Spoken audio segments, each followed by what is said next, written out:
anyone can come here and lose. How do you feel about the way you've lost, the way you've performed? Very, very, very difficult first half for us. I would almost say, as you can expect if you go here, because they were pressing us really high. We're very good in ball possession. We struggled a lot in the first half, so you're hoping you can get the end of the first half with a 1-0 in behind. Then, of course, there were 5 to 10 minutes that have been influential to the game. So instead of going 1-1 at halftime or maybe 2-1 down, it ended up being 2-0 down at halftime. And second half, I saw a much better performance from us than in the first half. But first half, it was obvious that they were better than us. Yeah. Give us your view then on that influential moment, as you put it. Yeah, it's difficult for me to give my view about it. I think it's obvious and clear that the wrong decision has been made, at least in my opinion. Sorry, Arne, why do you think that? Because he didn't interfere at all with what the goalkeeper could do. I immediately after the game, someone showed me the goal that what the same referee allowed City against Wolves last season, Wolves against City last season. So it took the linesman 13 seconds to raise his flag to say it's offside.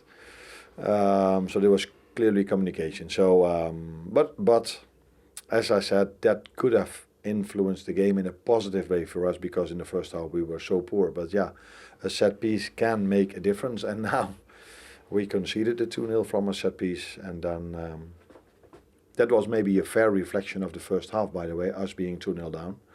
But that's maybe not where it's about. Yeah, I mean, it's kind of an obvious question, but how big a moment is that? Because clearly the difference between 1-1 and 2-0 is significant. Yeah, especially if the game went as it went. So we would have been lucky going 1-0 down at halftime, let alone if it was 1-1 or 2-1 down. But yeah, so it has been an influential decision, which not to say that we then would have had a result over here, because you cannot predict how the second half would have gone then, because it was, again, obvious and clear that the City was the first half by far the better team. Yeah, and as you say, probably not fair to focus in entirely on the referee, because you said yourself, first half, you were really poor. Yeah. Why? Not really poor, or they were really good. That didn't lead to a lot of chances, but they were dominating the game. They were better than us. We were having a lot of trouble to bring the ball out from the back. So we lost it too early, and then they started playing. Again, that didn't lead to chance after chance after chance. And even if you then look back at the goals, the first one was a cross from them, which we were in the right position. We were a little bit maybe unlucky with the deflection of Ibu. 2-0 set piece. And in the meantime, we've also conceded a penalty because the VAR overturned the decision from the referee. Yeah. What did you make of that? I know it doesn't really matter because they didn't score it, but thoughts on that? Yeah, in the moment you try to make it as clear as possible. Is it obvious and clear that this is a wrong decision? The only thing I could also see was that there was contact. I cannot disagree on that. But after the contact, he was able to put his foot in exactly the position he wanted to put his foot into.